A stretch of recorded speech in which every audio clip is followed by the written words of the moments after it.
नागपूरचे खासदार व केंद्रीय मंत्री नितीन गडकरी यांनी अजनी रेल्वे स्टेशनच्या विकासाकरिता इंटर स्टेशन निर्माण करण्याचा प्रोजेक्ट हाती घेतलेला आहे। याकरिता अजनी वसाहतीतील 100 वर्ष जुनी हजारो संख्येने वृक्ष तोडण्यात येणार आहे। या वृक्षतोडीच्या विरोधात काँग्रेस पक्ष व अजनी क्वार्टर्सच्या नागरिकांनी आंदोलन केले।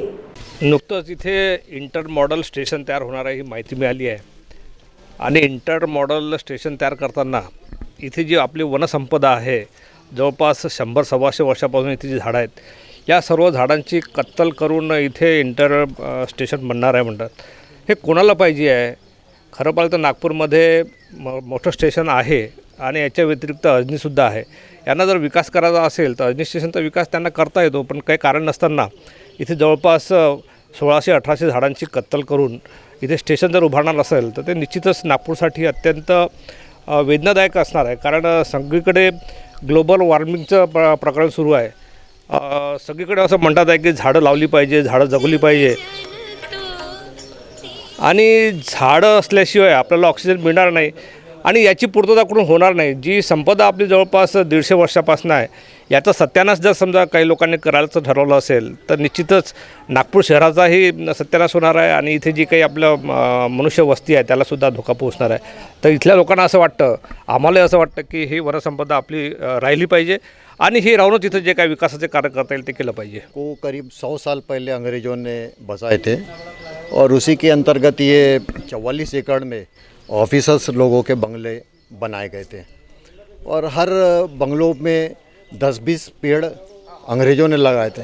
सबसे ज़्यादा पेड़ उन्होंने नीम के लगाए थे और चीज बिलाई, जिसको हम विलायती इमली बोलते हैं, इसके पेड़ उन्होंने इंग्लैंड से लेके आए थे और वो लगाए थे। ये चीज बिलाई का पेड़ यहाँ दिख रहा है। तो इंटर मॉडल स्टेशन बनाने का हमारा कोई विरोध नहीं है, मगर जिस ढंग से ये जो 4-5 हज़ार का सिर्फ 44 एकड़ में 150-130 पेड़ काटेंगे, इसका हमको विरोध है। दूसरी बात ऐसा है कि ये जो बंगले हैं ये सब हेरिटेज में आते हैं।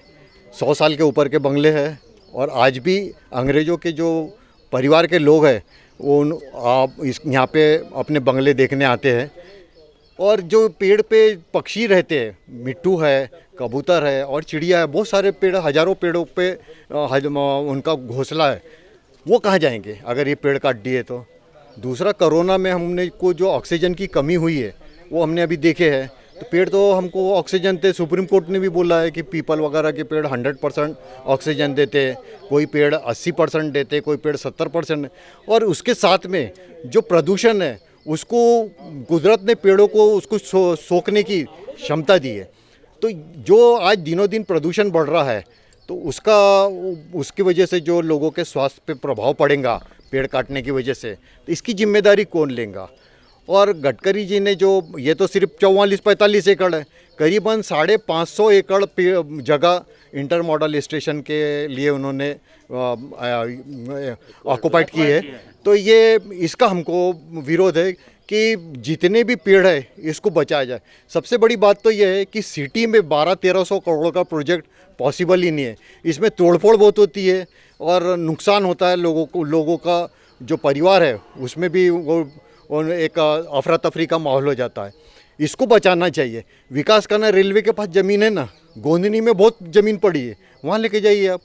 उसके बाद में आप खापरी में लेके जाइए, मगर यहीं क्यों, अजनी में क्यों?